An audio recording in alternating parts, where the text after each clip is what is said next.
এই ছেলেটার কাছে হাঁসের বাচ্চা খুবই ভালো লাগতো, কিন্তু একটা হাঁসের বাচ্চা কেনার মতো তার কাছে কোনো টাকাই ছিল না। সে কেবলমাত্র দোকানে গিয়ে বাচ্চাগুলোকে একটু দেখতে পারতো আর আদর করতে পারতো। সেই দিন দোকানে শুধুমাত্র একটা মাত্র ডিম ছিল।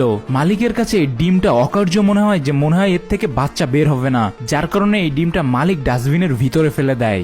এইটা দেখে লুকিয়ে লুকিয়ে ছেলেটা ওই ডিমটা বেরো করে নিজের সাথে বাড়ি নিয়ে চলে আসে।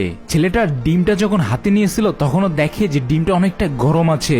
ছেলেটার মনে হয় যে এর ভিতর থেকে এখনো বাচ্চাটা বেরোতে পারে। ছেলেটা নিজের ঘরে যায় আর ডিমটা রাখার একটা ব্যবস্থা করে। তার টেবিল ল্যাম্পটা জ্বালিয়ে দেয় এবং এর আলোর নিচে রেখে দেয়। এই আলোতেও ডিমটা দেখে তার কাছে মনে হচ্ছিল এর ভিতর থেকে বাচ্চা বেরোতে পারে। এই আলোর কাছে রেখে ছেলেটা ডিমের উপরে কিছুটা পানি দেয় যাতে ডিমটা তাড়াতাড়ি ফোটে। সে অনেক সময় এখানে অপেক্ষা করে কিন্তু ডিমটা ফোটে না। এরপরে একটা সময় সে তার বাবার সাথে বেরিয়ে যায় ঘোরার জন্য। কিছুক্ষণ পরে যখন জানলা দিয়ে রোদের আলো আসতে থাকে আর এই ডিমটার গায়ে লাগতে থাকে, তার কিছুক্ষণের মধ্যেই এই ডিমের ভিতর থেকে একটা ছোট্ট সুন্দর বাচ্চা বেরিয়ে আসে। ডিম থেকে বেরিয়ে এই ছোট্ট বাচ্চাটা পুরো ঘরে নিজের মনের মতো করে ঘুরে বেড়াতে থাকে।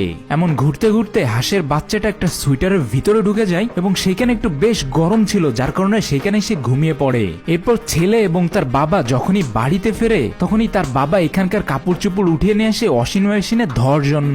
সে হয়তো আর একটু হলে ভুল করে এই বাচ্চাকে ওয়াশিং মেশিনের ভিতরে দিয়ে ফেলতো, কিন্তু এই ছোট্ট হাঁসের বাচ্চাটার কপাল অনেক ভালো ছিল, সেইখান থেকে বেরিয়ে যায়। ছেলেটাও এখানে এসে এই ডিমটা খুঁজতে থাকে, কিন্তু সে দেখে যে ডিমটা ভেঙে বাচ্চা বেরিয়ে গেছে। একটু ভালোভাবে খোঁজাখুঁজির পরে ছেলেটাই বাচ্চাটাকে খুঁজে পায় এবং সে অনেক খুশি হয় এবং সে মনে মনে প্রতিজ্ঞা করে সারা জীবন সে এই হাঁসের বাচ্চাটাকে দেখে রাখবে এবং তার সাথেই থাকবে।